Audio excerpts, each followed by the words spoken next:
Hello friends, new लक्ष्य academy में आप सभी का स्वागत है। मैं विकास भगत आपको इंग्लिश के दूसरे लेक्चर में स्वागत करता हूँ। आज हम पढ़ेंगे सब्जेक्ट वर्ब एग्रीमेंट।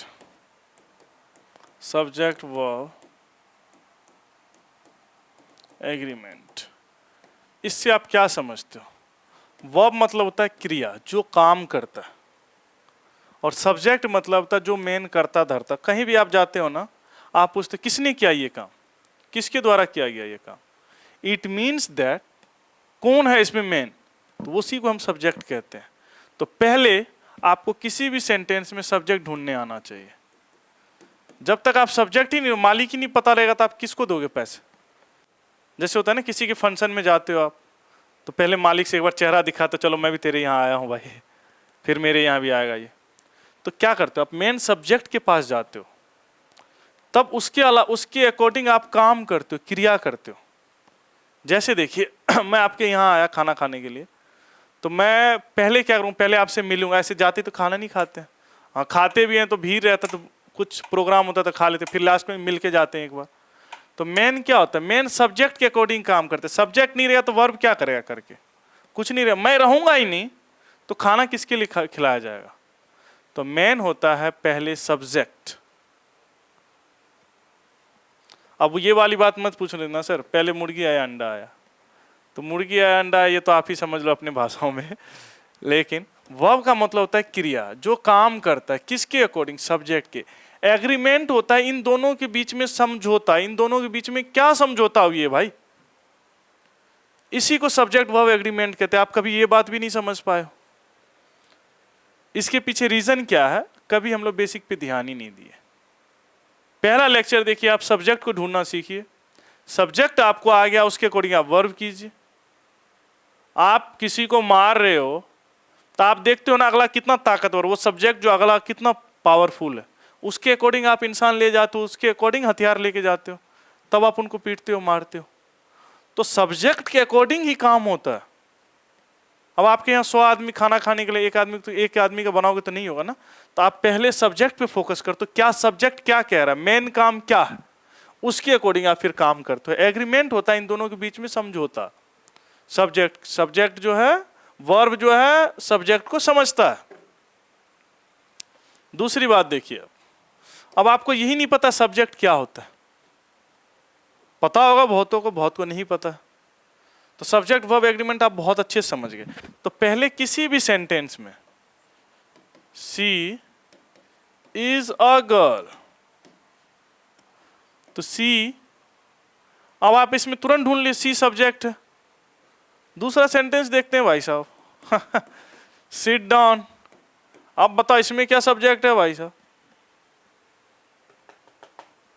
तो कहीं कहीं भाई सब्जेक्ट छिपा हुआ रहता है।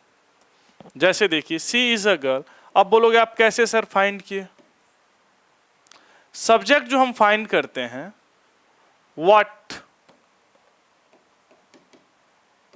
विच, हु, ये तीन चीज लगा के हम सब्जेक्ट फाइंड करते हैं। किसके पहले? काम के पहले, वर्ब से पहले। ये इज है, इज से पहले लगाया, इज से पहले लगाया, क्या लगाया हमने? वर्ब लगाया, who is a girl, she is a girl. तो इससे पहले हम WH फैमिली का हम हमेशा यूज करते हैं वर्ब से पहले, तो ये हमारा सब्जेक्ट निकल जाता है। जैसे sit down, who sit down, who कौन बैठेगा भाई? तो इसमें क्या है? यू है छिपा हुआ। इसे हम कहते हैं imperative sentence. Imperative sentence, imperative sentence में मोस्टली ये आपको देखने को मिलता है जिसमें आपको आदेश मिलता है। इंपेरेटिव मतलब होता है इम्पैक्ट करना, असर करना। किसी चीज पे जब असर करता है उसे हम इंपेरेटिव सेंटेंस कहते हैं। ये सेंटेंस के टाइप में आप पढ़ोगे, जब मैं आपके लिए सेंटेंस का लेक्चर लेके आऊंगा तो सेंटेंस में आप देखोगे इंपेरेटिव सेंटेंस क्या होता है। पैरेटिव मतलब होता है किसी चीज पे असर करना, इम उस पे उल्टा करना। तो इंपेरेटिव सेंटेंस में होता है जो किसी चीज पे असर करता है। तो आप सब्जेक्ट इसमें फाइंड करना सीख गए। अब देखिए, रमन डिड दिस,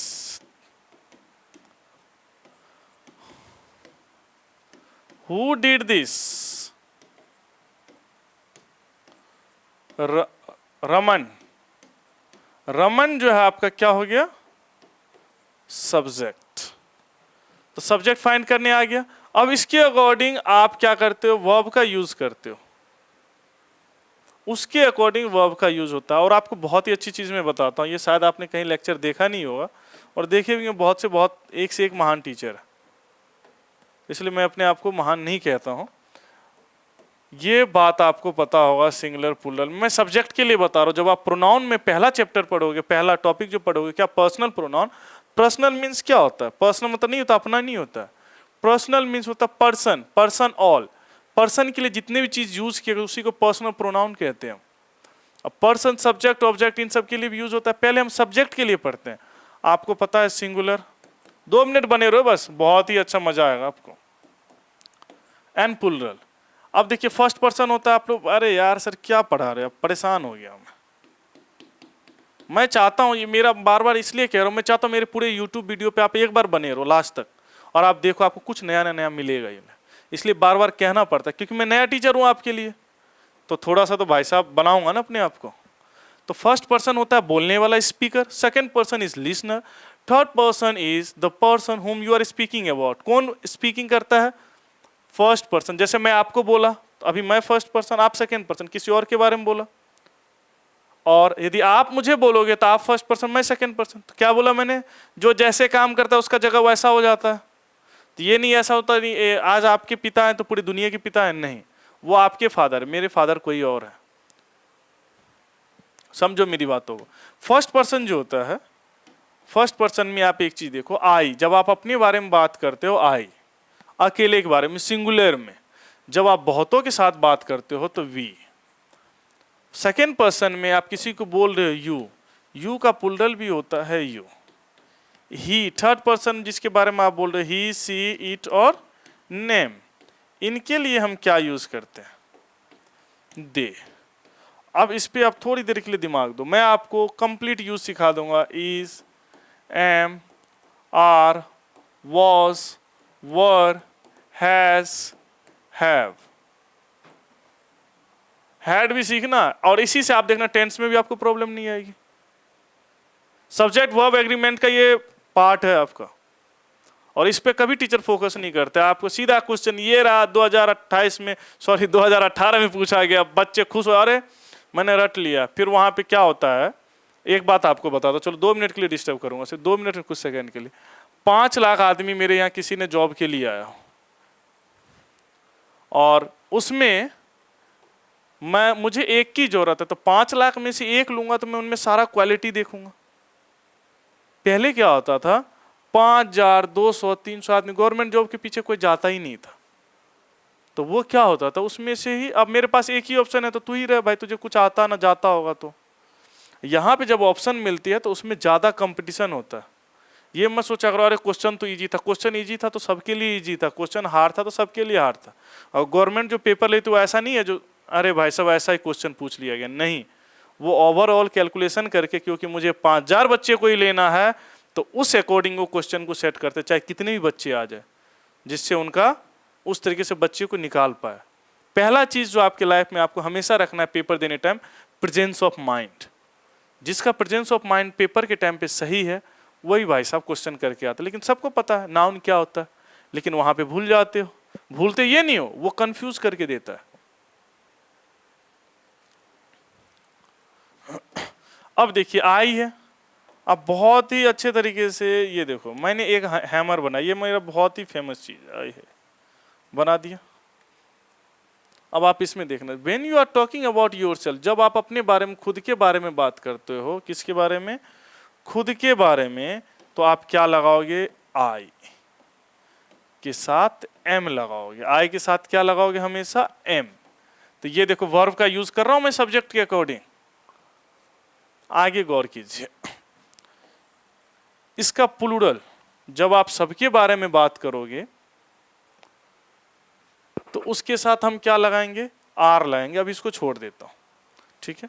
और ही, सी, इट और नेम की जब आप बात करोगे, क्योंकि थर्ड पर्सन के बारे में बात कर रहे हो, it is a chair, chair से, चेयर इट के बाद इज क्यों लगाते हैं, क्योंकि वो नाम है किसी चीज का, तो नाम के बाद हम क्या लगाते हैं, इज लगाते हैं जो सेंटेंस बनाते हैं। इसके साथ हमने इज लगा लिया। और यू इधर सिंगुलर में यू है, उधर भी यू है, वी दे है, इन सब के साथ हम आर लगाते हैं प्लूरल के लिए हमेशा। ये सिंगुलर के साथ आर इसलिए लगाया गया क्योंकि कंफ्यूज ना हो। दूसरी बात, इज एम आर का आपको बता दिया सब्जेक्ट के अकॉर्डिंग वर्ब कैसे काम कर रही है, हेल्पिंग वर्ब है ये सारे। दूसरा चीज देखिए, अब वॉज और वर का यूज मैं बताता हूं। जिसके साथ आपने एम का यूज किया था, when you are talking about yourself, then you have to use was. I was there, मैं वहां था। I was that boy who was looking handsome. ठीक है। और he was there, she was there। तो इसमें क्या हो रहा है, लेकिन was और were किसके लिए यूज करते हैं, पास्ट के लिए, ये प्रेजेंट के लिए, ये पास्ट के लिए, और हैज हैव जो है प्रेजेंट के लिए, और फ्यूचर के लिए भी यूज करते हैं, और हैड जो होता है पास्ट के लिए।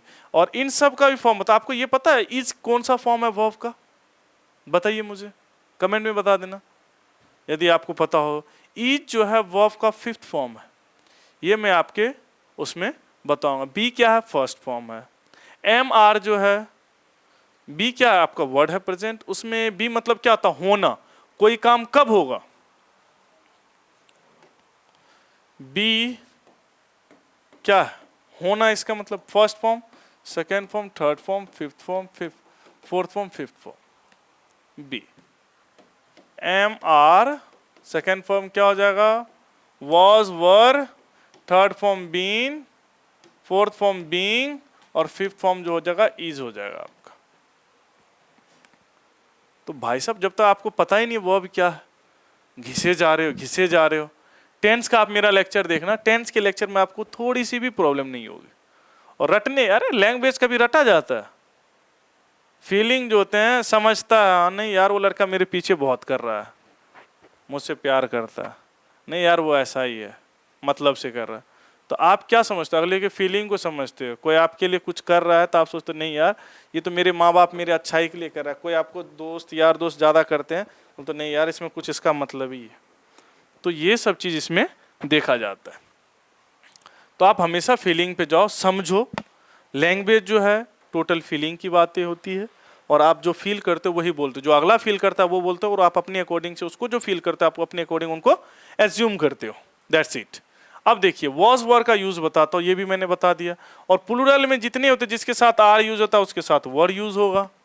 अब हैज हैव की बात आती है। हैज जो होता है सिर्फ थर्ड पर्सन के सिंगुलर के साथ यूज होता है हैज का, किसके साथ, थर्ड पर्सन सिंगुलर के साथ। और जितनी आई है, वी है, यू है, दे है, प्लूरल है, इन सब के साथ किसका यूज होता है, हैव का। और हैड जो होता है वर्ब का, जब हम यूज करते हैं पास्ट में तब यूज हम हैड का करते हैं, वो सबके साथ होता है। ठीक है, ये सब्जेक्ट वर्ब एग्रीमेंट है। और इसमें आप बोलोगे सर ये क्या, क्वेश्चन तो ऐसे पूछते नहीं। तो भाई जब आपको लोअर लेवल का आएगा तभी तो आप आगे बढ़ोगे। उसमें कैसे पूछेगा, आपको ए दे देगा, A B C D, no error, ऐसे ही देते हैं, ई भी दे देता है। अब इसमें से आपको निकालना है गलतियां पढ़ के। तो जब तक आप समझोगे नहीं तो क्या समझोगे, प्लूरल है इसके पहले ये नहीं लगना चाहिए। हमेशा आप पूरे ग्रामर में पहले के, मेरे कहने मतलब जब मुर्गी नहीं तो अंडा कहाँ से, जब अंडा नहीं तो मुर्गी कहाँ से। तो मेरे कहने का मतलब ये है, जब आपके फादर नहीं है तो आपका काम कैसे होगा, आप कैसे आए। तो इन द सेंस क्या होता है, पहले आप हमेशा सब्जेक्ट को सीखिए। सब्जेक्ट को जब आप पकड़ लोगे, मेन मुद्दा कहाँ, कोई भी काम करते हो, अरे इस गैंग का लीडर कौन है उसे पकड़ो ना, 2 थप्पड़ उसे लो, सारा काम सॉर्ट आउट हो गया। तो कभी भी पुलिस प्रशासन कोई भी काम करता है इंसान तो सीधा बोलता है लीडर को पकड़ो, लीडर खत्म, काम खत्म। तो पहला जो किसी भी सेंटेंस का जो लीडर होता है वो सब्जेक्ट होता है। और आप बोलोगे ऑब्जेक्ट भी होता है, तो ऑब्जेक्ट जब सब्जेक्ट की जगह पे आता है तब वो वहां पे लीडर हो जाता है। तो पर्सनल प्रोनाउन में जब सब्जेक्ट ऑब्जेक्ट की जगह पे जाता है तो उसका रूप भी बदल जाता है। जैसे मैं किसी चीज का मालिक हूं, अपने घर का मालिक हूं, मैं बूढ़ा हो जाऊं तो मेरा बेटा देखने लग जाएगा सब कुछ, मैं मर जाऊं, तो वो क्या हो जाता? जब उस पद को वो लेने लगा तो वो सब्जेक्ट का काम करने लगा, मैं ऑब्जेक्ट पे काम करने लगा तो मुझे ऑब्जेक्ट के नजरिया से ही देखा जाएगा। तो ये सब्जेक्ट वर्ब एग्रीमेंट है, इसका क्वेश्चन भी लाएंगे, और इसमें कोई दिक्कत होता है तो आप बताएं, और न्यू लक्ष्य एकेडमी को ऐसे ही आगे बढ़ाएं भाई। और क्या ही बोलूं आपको, आप तो ऐसे ही समझदार हो सारे बच्चे। चलिए धन्यवाद, मिलते हैं दूसरे लेक्चर में।